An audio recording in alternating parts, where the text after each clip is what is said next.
안녕하세요. 조용히 쌓는 부입니다. 오늘은 오랜 시간 투자하신 분들이 한 번쯤 겪는 딜레마에서 이야기를 시작해 보려 합니다. 이제 뭘 더 바꿔야 할까? 이 포트폴리오로 평생 가도 괜찮을까?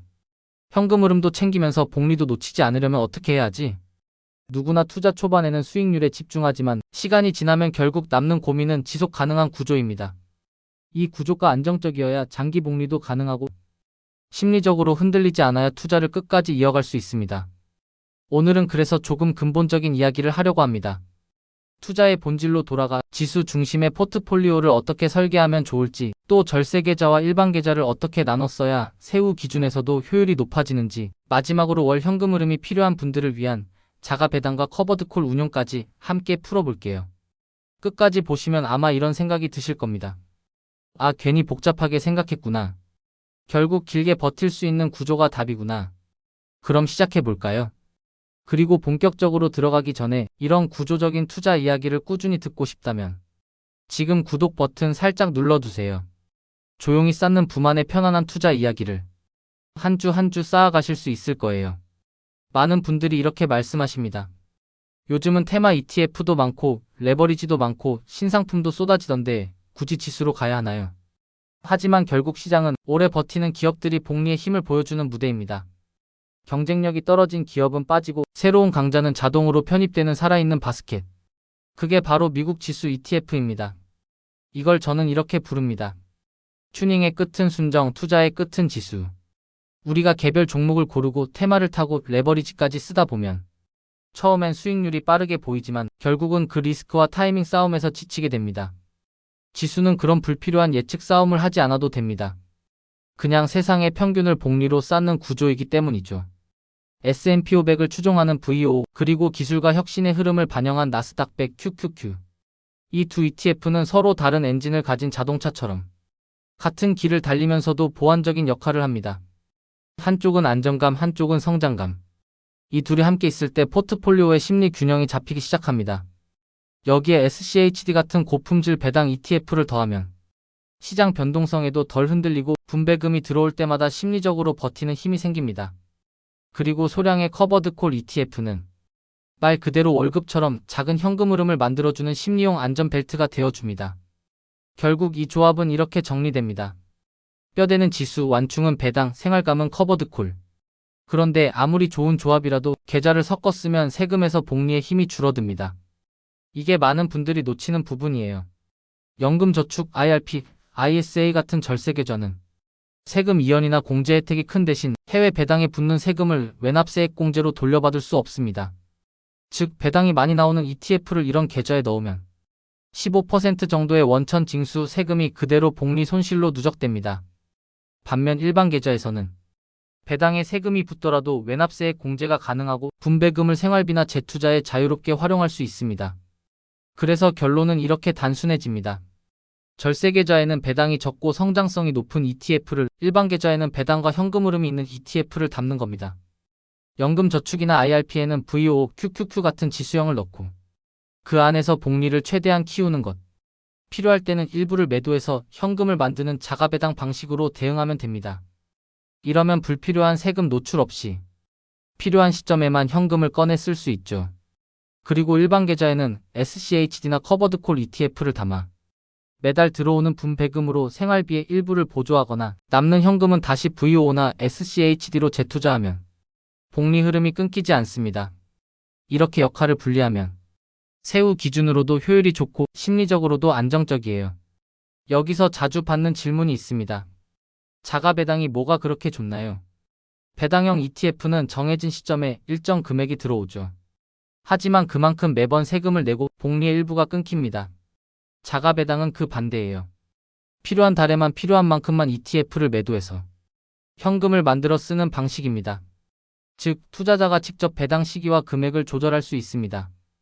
특히 연금저축이나 IRP 안에서는 매도에도 세금이 즉시 부과되지 않고 나중에 연금 수령 시점에서 정산되기 때문에 세후 복리 측면에서 유리합니다. 요령은 간단합니다. 절세계좌 안에서 VO와 QQQ를 주력으로 보유하고 현금이 필요한 시기에만 일부 매도해 쓰는 겁니다. 그 외의 기간엔 그대로 복리를 굴려두는 거죠. 이렇게 하면 세금은 뒤로 미뤄지고 복리의 힘은 계속 누적됩니다. 그럼 실제로 계좌를 어떻게 나누면 좋을까요? 예를 들어 이렇게 구성해 볼 수 있습니다. 연금저축이나 IRP 같은 절세계좌에는 VOO 60%, QQQ 40%, 즉 장기 복리 성장에 집중한 구조로 가져가는 거죠. 필요할 때만 자가배당으로 현금을 꺼내 쓰고 그 외에는 그대로 불려두는 방식입니다. ISA는 조금 다릅니다. ISA는 중립적인 브리지 계좌로 VOO를 중심으로 하되 SCHD를 소량 섞을 수도 있습니다. 만기 전환 시 10% 공제 규칙을 고려해서 유연하게 운용할 수 있는 계좌죠. 일반 계좌에서는 SCHD 중심으로 가져가되 커버드콜 ETF를 5에서 10% 정도만 섞는 게 좋습니다. 이 부분은 생활비 보조 개념으로 보는 게 맞습니다. 커버드콜은 구조상 상승 캡이 걸려 있어 장기 복리를 대체할 수 없기 때문이에요. 커버드콜은 말 그대로 현금 흐름을 심리적으로 보완하는 장치입니다. 마치 월급처럼 들어오지만 그만큼 시장이 상승할 때는 기회를 일부 포기하는 구조이죠.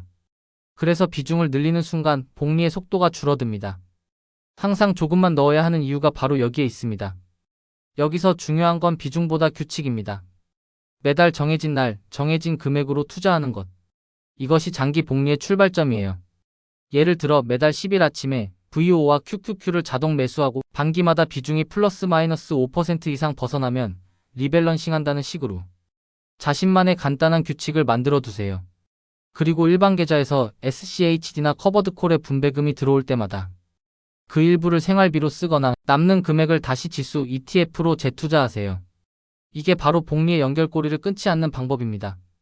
절세계좌 안에서는 필요 현금이 일정 금액 이상 생길 때만 VOO나 QQQ를 일부 매도해 자가배당을 실행하면 됩니다. 예를 들어 계좌 잔고에 3% 이상 현금이 필요할 때만 1% 매도처럼 단순한 규칙으로 미리 정해두면 감정이 개입될 여지가 줄어듭니다. 많은 분들이 QQQ의 역할을 궁금해하시죠. VOO면 충분하지 않나요? 맞습니다.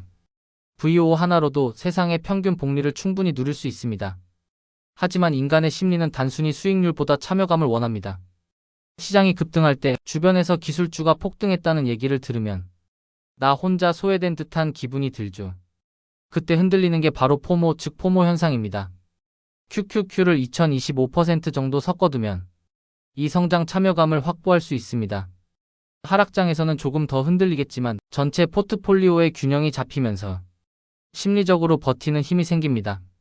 결국 QQQ의 역할은 수익률 그 이상입니다. 투자를 지속하게 해주는 심리적 완충제 역할이죠. 커버드콜 ETF는 어떨까요? 꾸준히 월배당이 들어오고 하락장에서도 체감 스트레스가 줄어듭니다. 하지만 상승기에는 콜옵션으로 상승을 일부 제한당합니다. 이건 구조적인 한계입니다. 그래서 커버드콜 ETF는 복리의 중심이 아니라 보조장치로만 써야 합니다. 5에서 10% 이내로만 보유하고 그마저도 현금 흐름이 꼭 필요한 시기에만 유지하세요. 커버드콜 ETF를 많이 담는 순간 투자의 본질이 성장에서 유지로 바뀌기 때문이에요. 이쯤에서 자주 나오는 질문 몇 가지를 정리해 볼게요. 절세계좌에 SCHD를 넣어도 되나요? 가능은 합니다. 하지만 외납세에 공제가 되지 않기 때문에 장기적으로는 배당세 손실이 누적됩니다. 따라서 성장형 ETF 위주로 가져가는 게 세후 복리 측면에서 더 효율적이에요. 현금 흐름이 꼭 필요해요. 매달 들어오는 돈이 있어야 마음이 편하거든요. 그럴 땐 일반 계좌에 SCHD와 커버드콜을 두세요. 들어오는 분배금으로 생활비 일부를 충당하고 남는 현금은 다시 지수 ETF로 돌리면 됩니다. 환해지는 어떻게 해야 하나요? 이번 대화에서는 환해지보다 구조와 복리가 핵심이었습니다. 장기적으로는 환노출을 기본으로 두는 게 자연스럽습니다.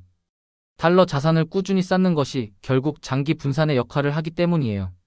단기 변동성은 규칙을 유지하는 힘으로 관리하면 됩니다. 이렇게 정리하고 보면 결국 결론은 하나로 귀결됩니다. 절세계좌에서는 배당이 적은 지수형 ETF로 복리를 키우고 필요할 때만 자가배당으로 현금을 만든다. 일반 계좌에서는 배당 ETF와 커버드콜로 심리적 안정과 생활비 보조를 맡긴다. 남는 현금은 다시 지수에 재투자해 복리를 잇는다. 이 단순한 구조가 세후 기준에서도 가장 효율적이고 무엇보다 마음이 편합니다. 복리의 세계는 빠름보다 꾸준함을 보상합니다. 지루하게 보이지만 그 지루함을 견딜 수 있는 구조를 만드는 게 투자의 본질이라고 생각합니다. 그리고 이 구조는 어느 시점에서도 변하지 않습니다. 장기적으로 시장의 주인은 시간을 이긴 사람이니까요. 마지막으로 한 가지 조언을 드리자면 투자 계획은 마음속에만 두지 마세요. 반드시 문서로 적어두세요. 어떤 계좌에 어떤 ETF를 어떤 비율로 어떤 규칙으로 가져갈 건지. 그리고 반년에 한 번씩 점검하세요. 그게 여러분의 투자 시스템을 생활화하는 첫걸음이 됩니다. 투자는 결국 정한 날, 정한 금액, 정한 행동으로 이루어집니다. 이 세 가지를 꾸준히 지키는 사람이 복리의 끝을 보게 됩니다. 조용히 쌓는 부, 마음이 편안해지는 투자 이야기. 이 영상이 도움이 되셨다면 구독과 좋아요로 함께 해주세요. 여러분의 투자 여정에 작은 힘이 되겠습니다. 오늘 내용은 정보 전달을 위한 일반적인 내용입니다. 최종 판단과 책임은 투자자 본인에게 있습니다. 오늘도 조용히 쌓는 부와 함께 해주셔서 고맙습니다.